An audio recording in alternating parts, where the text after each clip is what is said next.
So if you want to look young, you don't want to have high insulin all the time. If you have high insulin all the time, means you have high glucose all the time, means you got these advanced glycation end products in your body all the time.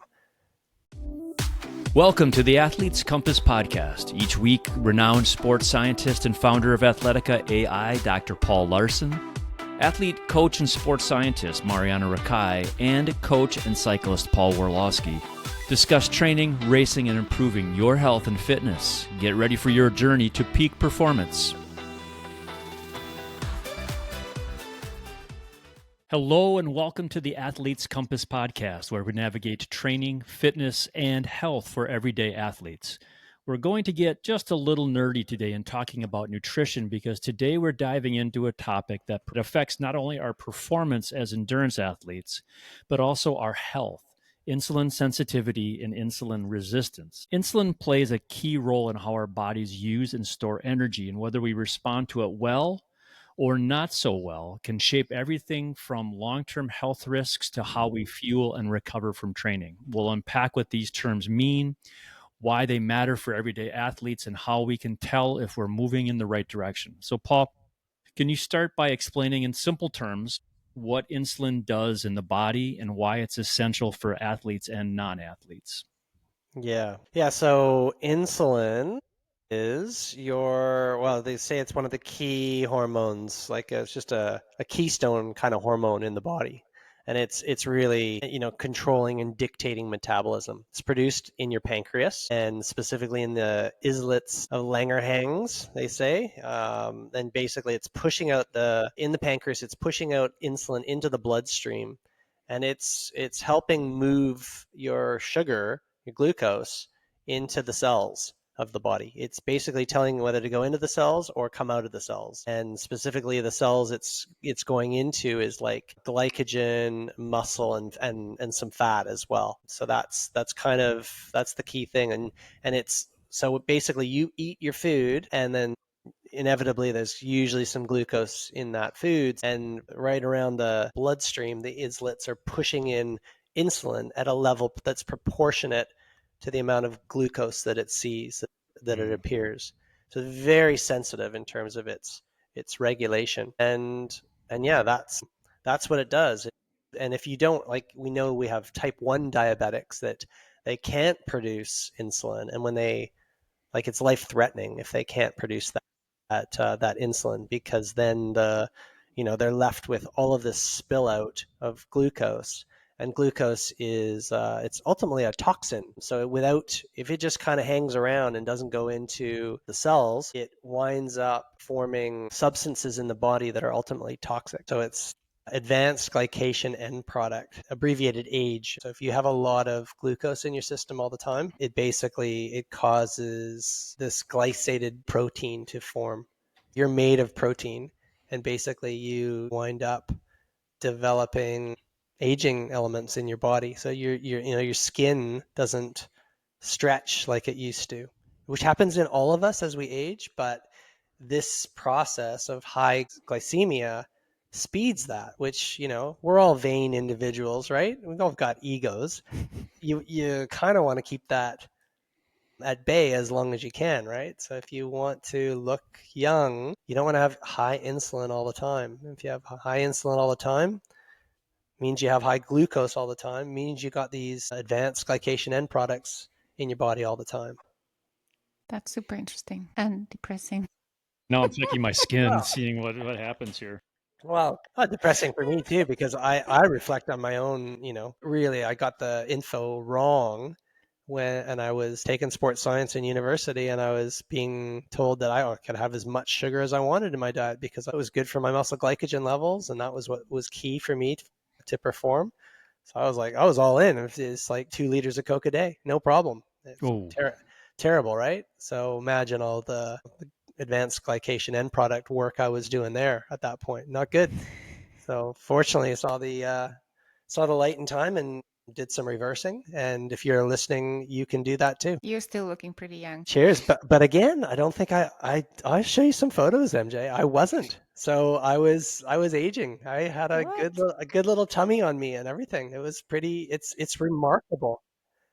I Yeah. know, but we're all like that. We're also, remember that every cell in your body gets turned over every 6 months. So you are what you eat, and you can do that too. So if you want to be a certain way in 6 months from now, you can. You just have to change the food. You will be a byproduct of the food that you consume in the next 6 months. So think about that, the listener. That's whatever's in your you're having for dinner. Those nutrients, those micro, macros, polyphenols, everything will go in towards making you who you are in the next bit. So what do you want to be? Think about that when you're going down the grocery aisle. I don't know, did I miss anything there, MJ? Yeah, basically, if you don't have enough insulin to open up those ports into the muscle cells or cells, you end up all that glucose just in your bloodstream and you get high blood sugar. Yeah, which you don't want, right? So Yeah. you want to have good control of your blood sugar levels. Yeah, and I think you know this. We all have these different periods of hyper and hypoglycemia, right? And hypoglycemia means you've got low blood sugar, and that's a problem because you definitely feel really low in energy. Mom sometimes feels hangry if she's hypoglycemic, right? So that's a low. But hyperglycemia is a lot harder to perceive, but it's still there. A lot of times people feel anxious when they're hyperglycemic. So the more glucose comes into the system, the more insulin is released. Yeah, in a healthy working pancreas, Okay. islets combo, then that's it. It's one on one, which is why you can use those things like CGMs, constant blood glucose meters, to as a surrogate of how much insulin's being produced. Likely, right? Like you're not measuring insulin, but if all of a sudden you go and have a Dairy Queen Blizzard. I know that's one of the biggest biggest ones. My buddy wears a CGM often, and he says, yeah, when he went to with his daughter to get a Dairy Queen Blizzard, holy cow, he just had his blood glucose in milligrams per deciliter was up to 200, I think, which is huge, massive surge. I think typical normal is sitting around 90. So yeah, it was just off the charts with that. So yeah, that's his insulin level would likely be high as well. And I think the key thing that you want to consider is that when insulin's really high, it's not just the driver for storing blood glucose. It's also going to be the big driver for storing fat, and so it puts everything into storage, and it's ultimately the problem. One of the key problems for modern day society in terms of over fat. We had Phil Maftone on the podcast. He talks about over fat, right? So it creates that central adiposity development and drive for storing more fat. So a few times I've come to this question from athletes who are training for marathon or training for something long distance, and they keep putting on weight. Is this related to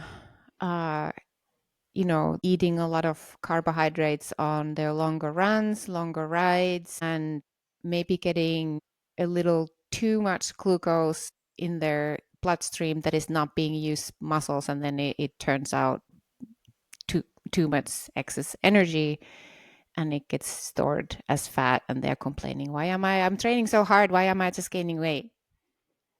Yeah, that's it. So ultimately, we now know, right, that you can't outrun a bad diet. So it wasn't always. And again, we talked about our young upbringing. You don't see this as much. You don't see the hidden fat that's in the back of very fit athletes, young athletes. and again, I only know this from my own experience. So I got to about 35 and I was still having the high carbohydrate diet, and maybe not too high carbohydrate, but too much sugar in my diet ultimately, right? And then I had the same sort of problem where I was just carrying a lot more excess body fat around, and I could no longer get lean ultimately. So that's the problem. Is just, I think sugar is the key one, right? So we don't want to villainize carbohydrates. There's healthy carbohydrates, of course. There's so many, fruits and vegetables, and that's all carbohydrates. But it's like if your sugar level is high, and then if your quantity of processed food that usually comes with unhelpful carbohydrates at the same time, and these tend to be spiking your blood glucose level and then spiking your insulin level and leading to the problem that you just described, MJ. Mhm. So let's talk about the difference between being insulin sensitive and resistant on a cellular level. What does that mean? Yep. So if you're insulin sensitive, are basically as that insulin molecule passes by your cell, it fits like a key into a lock, and it opens up the lock and the door, and then the glucose goes into the cell. That's being insulin sensitive. That's normal, natural. That's the young phenotype.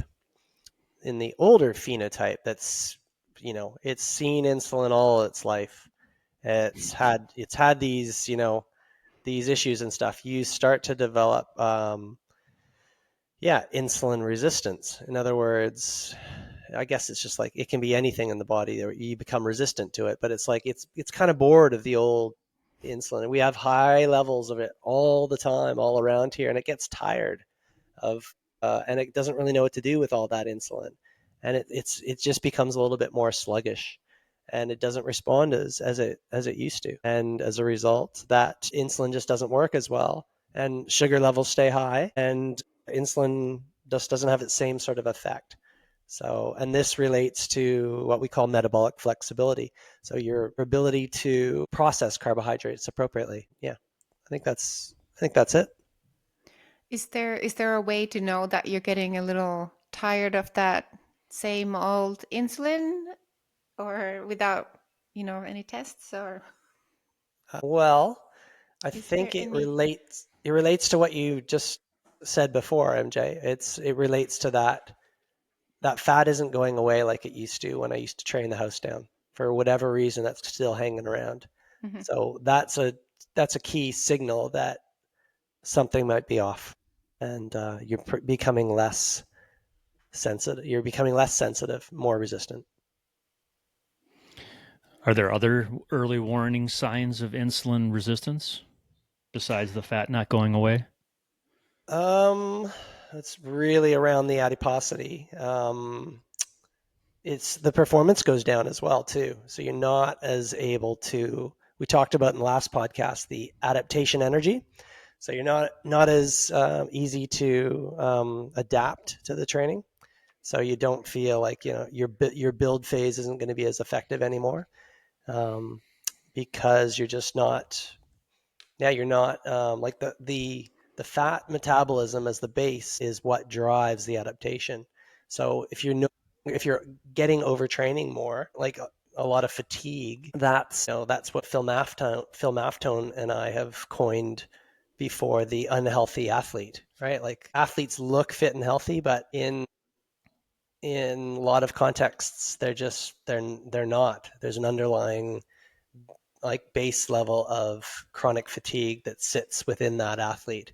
So, and it usually spills over as a metabolic issue certainly with the problems around the adiposity, because you're no longer able to take the fat out of the adipose stores, and you've only got the one way driver into the fat, and that comes with all these cascade of other issues as well, including like something called reactive oxygen species, free radicals, like a poor immune system that just doesn't work to clean things up anymore in you, and usually poor sleep. So any of these sort of symptoms relate to this insulin resistance.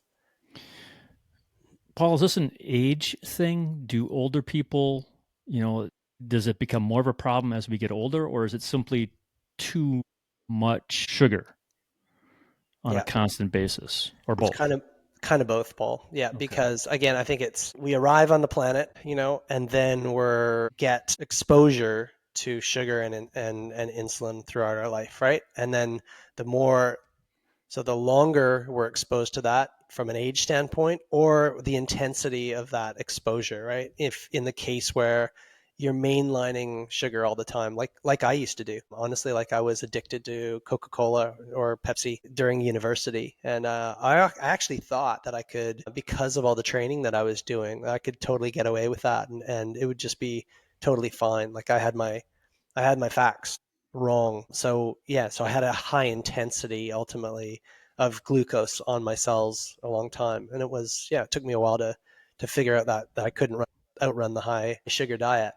So so either or. So again, also with age as well and time, you're going to have a harder time kind of processing these as well. But it's all correctable. That's the cool thing that I discovered is that, I could pull that out, totally swap my diet and become insulin sensitive again, even though I was insulin resistant. The other the other thing that happens too is high blood pressure. So I also had high blood pressure. So I actually went with anxiety to the doctor. I was working at High Performance Sport New Zealand with the Olympic program there.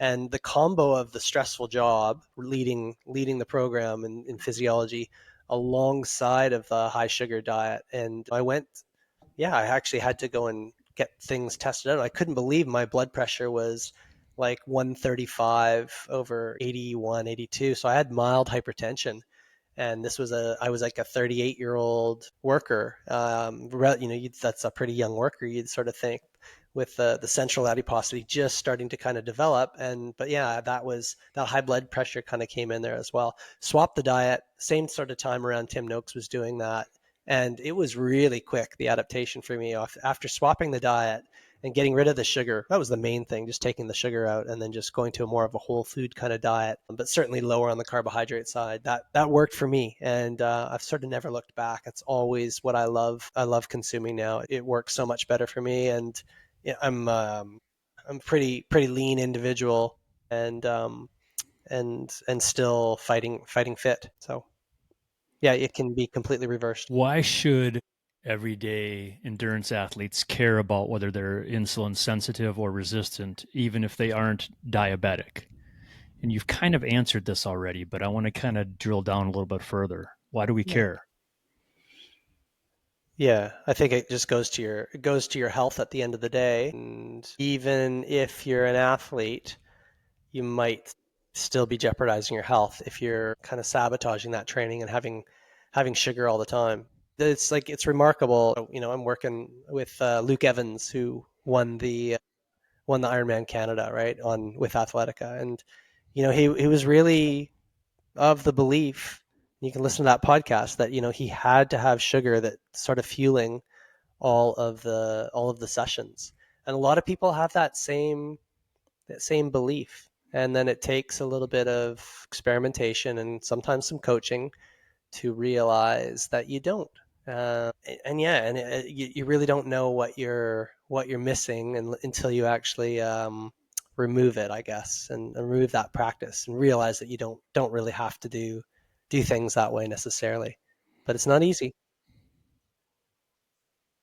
It's also a little bit of a emotional issue, and we get a little bit pushback about, talking about low carb and not, taking 90 grams of sugar on people's rides or runs. Like if you're someone who is gaining weight when you're training, you can kind of like, even if you don't believe in, because belief comes into picture, right? But it's our nutrition. We're all experts what we eat and how our body works. But if you're somebody who is gaining weight when you really shouldn't, because you're working hard, training hard, and you're aging, like you can kind of have a think about, do you really need to fuel with gels or sugar, or can you switch to natural carbohydrates, or even just like reduce the carbohydrate intake that you do take on your high intensity sessions? Also lifestyle factors, like when we get kids, our activity level drops if you're not careful.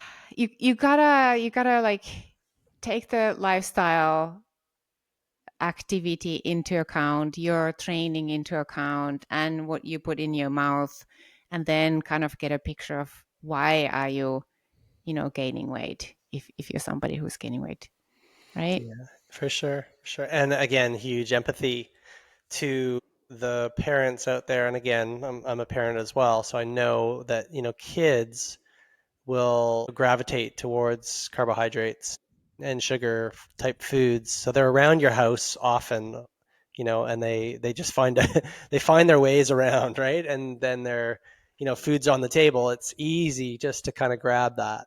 So it's really, I've spoken to so many Athletica users or otherwise that want to kind of give this a go, but it doesn't fit with the lifestyle, and especially kids at the same time. Empathy there, it's not an easy one. It might have to be a work on project, and it might have to be a little bit of a willpower one. I don't have the answer for every individual context that's out there. You've got to sort of figure that out yourself. These are the principles. These are things you should watch out for. And again, and the more you can sort of switch towards a whole food alternative and stay away from the treaty little snack things and processed packaged stuff, the better you're going to be off. That's for sure. Mhm. How does exercise, especially endurance training and strength training, affect insulin sensitivity? It helps it. Oh, So in the what way? bigger, like the big sink that you've got to absorb your carbohydrate amount is the skeletal muscle, right? So, and then the second is the liver, but you don't want to, you really want to build that sink as big as you can make it. So the more you in both endurance train and strength train, the more you make a larger bed, sink that you can take in that glucose. Tim Noakes actually feels that's the key role of the skeletal muscle now as he's continuing to go down this path. Its job there is to store that carbohydrate for us, so that, because again, as mentioned, it's a little bit of a toxic substance as well. Whilst vital for the brain, in terms of at least getting a certain amount in there, it is in too high levels, not a good thing. Remember that the liver's job is it's like the orchestra leader, right? Like it's the conductor of the orchestra, and it's the liver is kind of pushing out the amount of carbohydrate, glucose, and fat and ketones just to the right amount that it can. So you've got to, sorry, back to your question, Paul. You're talking about what role does the exercise play? Well, yeah, it's really really good for it, because back to the key and lock analogy, the insulin was moving up a basically an opening called GLUT4. And what exercise does, when you move your muscle, calcium is used in the process of moving the muscle, and calcium actually also is another trigger for an internal movement of the GLUT4 membrane to the membrane. So it's another means of actually opening up the sink to bring glucose in. So this is why anyone ultimately, and even in my context as a young athlete, because I was training the house down all the time, you get away with it for a long, long time because you're always exercising. So then the GLUT4 is always kind of open in the cells, and therefore, there a lot of glucose is going straight into the cells, and you're maintaining, with a load of exercise, you're maintaining at least a certain level of glycemia where it's not too hyperglycemia. But again, over time, you usually can't keep that same level up. So yeah, to your question, Paul, it's instrumental. It makes a big difference on both ends, both the strength and the endurance training through the GLUT4 independent production. And that's why it's really, really good to go for a little walk after you eat supper. And that's where Sure. like small kid parents, they struggle because like you eat supper and then it's bath time and bedtime. Yes. it just comes creeping in. But the strength training, I want to double tap on that. Like, imagine if you can grow your sink bigger, um, you can kind of improve your situation. But what really happens with age and kids and all the lower activity in our everyday life is that we also lose muscle mass, so our Mhm. sink gets smaller.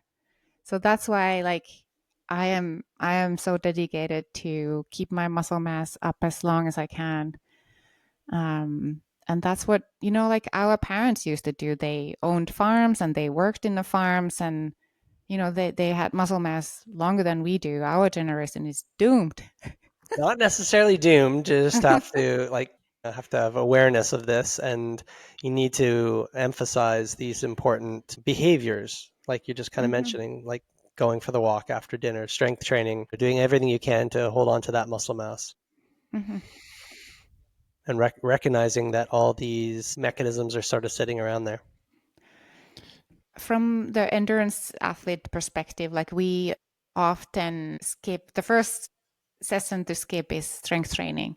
Mm. If you think about insulin sensitivity, again, if you're somebody who is training a lot and then gaining weight, that would be the last session I would skip, the strength session, Yeah, just because I want to keep the sink as big yeah, as possible.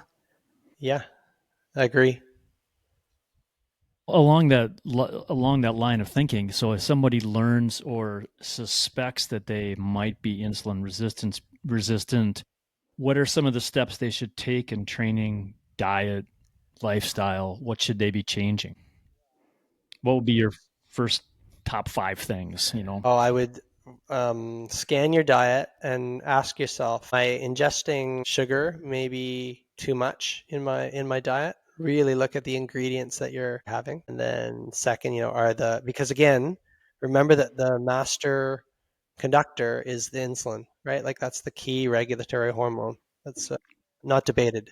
So that's the key one you want to look at. And the only way really you can up your insulin level is through the diet. Stress plays as well, because stress causes for cortisol release, which is a glucocorticoid. Basically, it causes for a breakdown of it causes your liver to push out more glucose, and then you get more insulin. But either way, stress and stress and sugar are the two biggest culprits. And usually, when you're stressed, what do you feel like?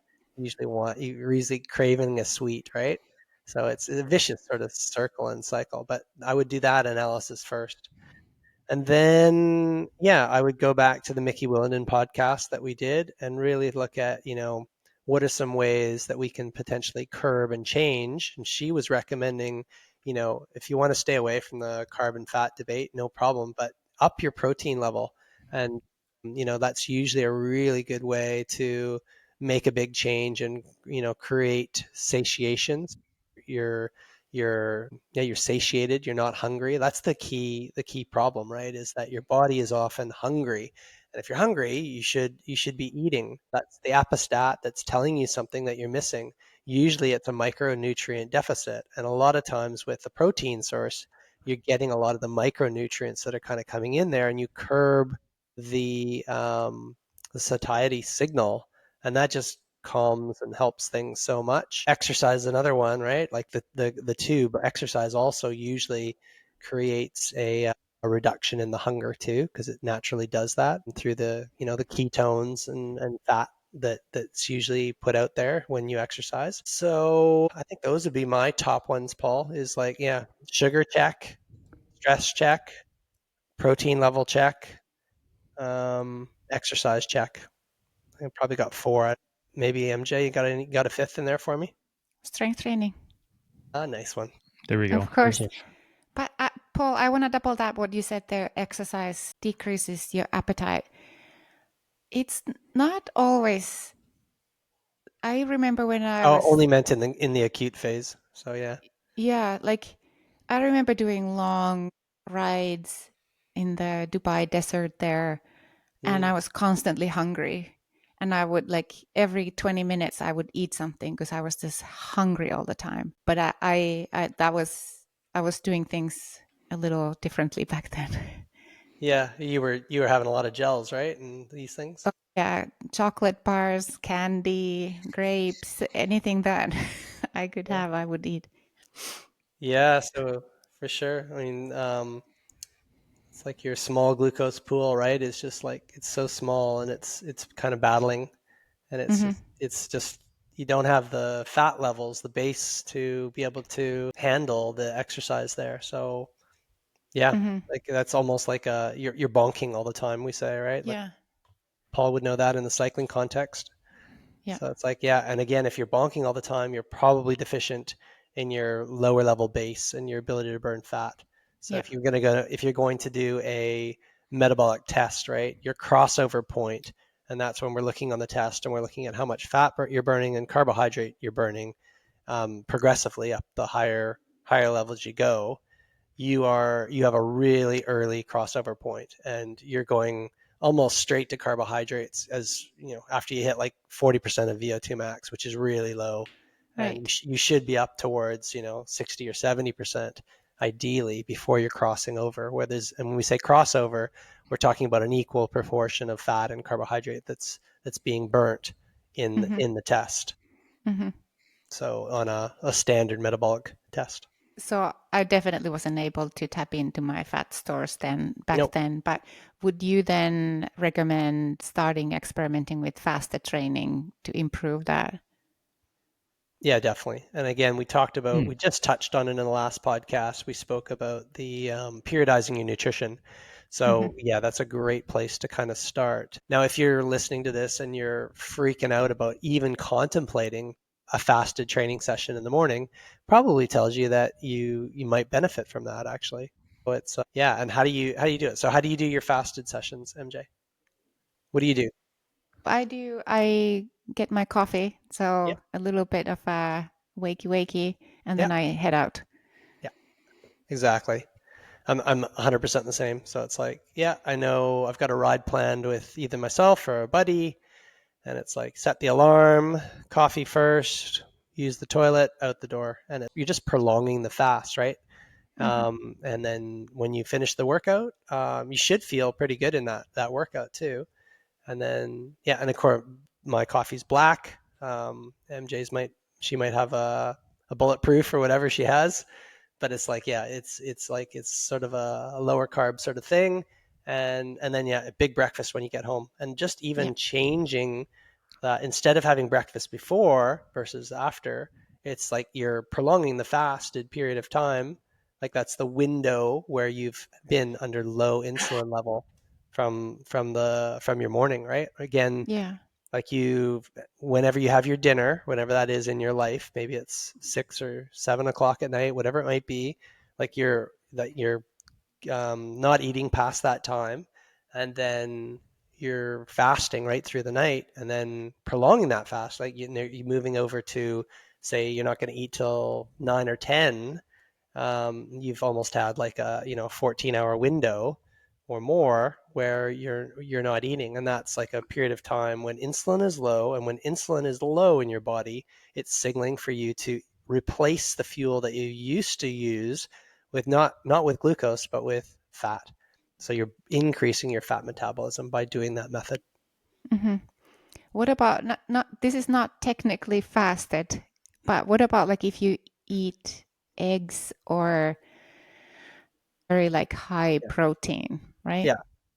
Same thing? Agree. And the insulin response is really the glucose response and the insulin response is pretty low to that. So that's a great alternate. And I should also add, like we mentioned about the continuous blood glucose monitors, but if you have any doubts about this, try to see if you can get your hands on one of those things because they'll tell you you'll learn so much from it. If you have the resources to be able to do it, you will learn a heap in terms of the foods that you respond to, in terms of those that are spiking your glucose and insulin or the stress elements in your life that are causing that. And yeah, like you're an individual listening and you will find out so much about that whole process if you do that. Thanks for listening today to the Athlete's Compass podcast. Take a moment now, subscribe, share, and let's keep navigating this endurance adventure together. Improve your training with the science-based training platform Athletica and join the conversation at the Athletica Forum. For Marjaana Rakai and Dr. Paul Laursen, I'm Paul Warloski, and this has been the Athletes Compass Podcast. Thank you so much for listening. We hope you enjoyed another episode of the Athletes Compass Podcast, your North Star through the sometimes complicated world of training for your endurance sport. We appreciate your comments and training questions and your 5-star reviews. For a deeper dive into the science of endurance sports, listen to the Training Science Podcast and check out the adaptive AI training platform Athletica.ai. Thanks for listening.